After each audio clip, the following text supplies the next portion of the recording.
invited many, and he set his slave at the dinner hour to say to those who had been invited, "Come, for all things are now ready."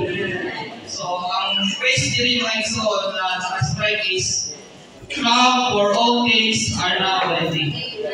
So, kita na mga igsoon na great dinner na ay kaming mga pista. And the last day ko daw is, "Come, for all things are now ready." So, kaning ready na word na igsoon, yung dili na precious na word, kaning ready. Ibig sabihin, nanamutang andam na. Kung gusto ka maluwas na igsoon, ang Diyos andam maluwas ka na ito. Kung gusto ka na yung faithful na igsoon, ang Diyos andam na yung faithful ka na ito. Kung gusto ka na yung madaugon na igsoon, ang Diyos andam siya na yung madaugon na igsoon. Kung gusto ka na ay Christian na may mayaot na igsoon, andam ang Diyos na may utang may mayaot na igsoon. Ang na may igsoon, willing mata. Naway willing nila sa tuwang sulod. Sa bahay sa Diyos may igsoon, andam na siya. Pero ang pangutana, kita mga tao, andam ba? Willing ba nga mawatag sa akong magalingon na igsoon? So, nalagyan ko muna ang first word. Come. Bisan pa ready na ang tanan, pero kung hindi na come, hindi ka mo doon sa Diyos mga igsoon, mawalay pulos ang tanan. Bisan pa na ay pagkaon niya iatap, pero kung hindi na tutulog, hindi na nakahulog mga igsoon, hindi niya kung maato mga igsoon. So ang Diyos, andam siya kanunay mga igsoon. Kung andam mo kang mudood, niya kaniya mga igsoon. So, ang Ginoo, willing kayo siya, provide sa itong panginahanglan na igsoon. Kung isip na mga tao, ano ba yung mga panginahanglan?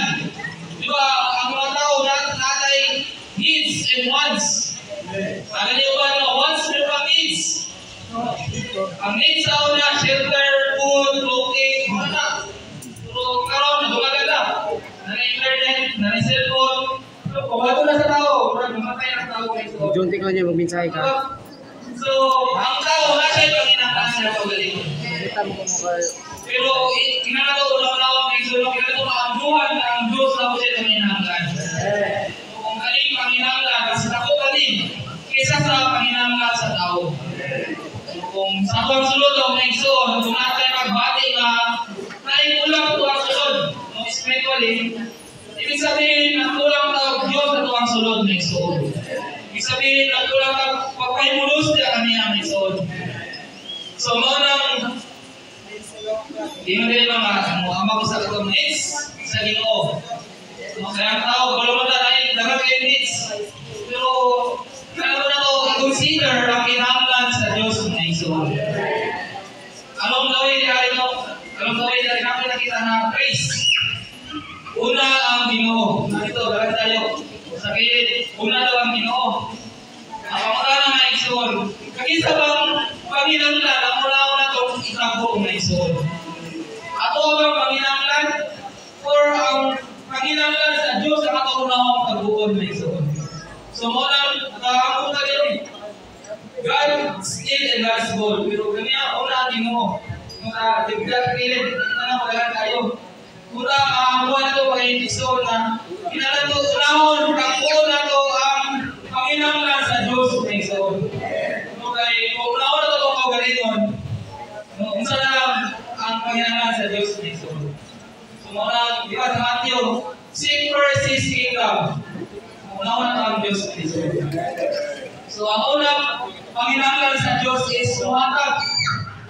Nakahatag. Sinahatag na igsoon. Dito sa Nabiya. Ang message ko, minensyon na ang Ginoo daw, muhatag, hindi kita muhatag ng igsoon. Kasi nato una-una mangod, ibig na ito ang panginahanglan sa Ginoo, kinahanglan na muhatag. Pero sa message ko, yung mention na ang Ginoo ay muhatag na nato ng igsoon. Ang need ay una sa Diyos is ang muhatag. Kung saan niya ihatag ng igsoon? Ihatag niya iyang kaugalingon, hindi na nato ng igsoon. Unang panginahanglan na gusto sa Diyos na igsoon. Ihatag niya iyang kaugalingon. Kasi na itong mindset, ang Diyos na panginahanglan. Kasi hindi, dato ang Diyos, kinamit panginahanglan.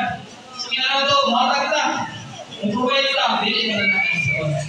Ang nangyari is, ang Diyos niya yung muhatag. Kung siya yun ay panginanglan, pero yung panginanglan is, muhatag, ihatag niya pagalingon, dili ka na naman. Kinanglan na ang Diyos niya ay makakuha, dili sa tuwang sulod na isuon. Amen.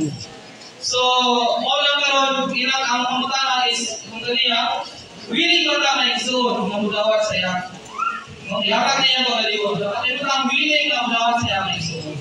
Willing ka na i-allow ang Diyos na mabuha sa tuwang sulod na isuon. So, all lang isuon ang consecration. Tingala na ito, ihatag na ito ang tipo. Kani consecration, hindi ako maruman ang panginanglan sa Diyos. Kung ano yung unang butang ang Mensahe mo na. ihatag niya yung kagalingon, hindi ka na ito. Sa tuwang side, mga isuon, ikot na tao, kinala na ito, mag-consecrate na niya kanya mga isuon. We need to offer ourselves to God willingly. Kay kamot. Kay sige. Kaning consecration, hindi once and for all. Kaning consecration, mga isuon, every day mga isuon. Ha? So, every day, kinala na ito, nawato na ito ang Diyos, kung i-allow na ito siya na mabuha din sa tuwang sulod mga isuon. Amen.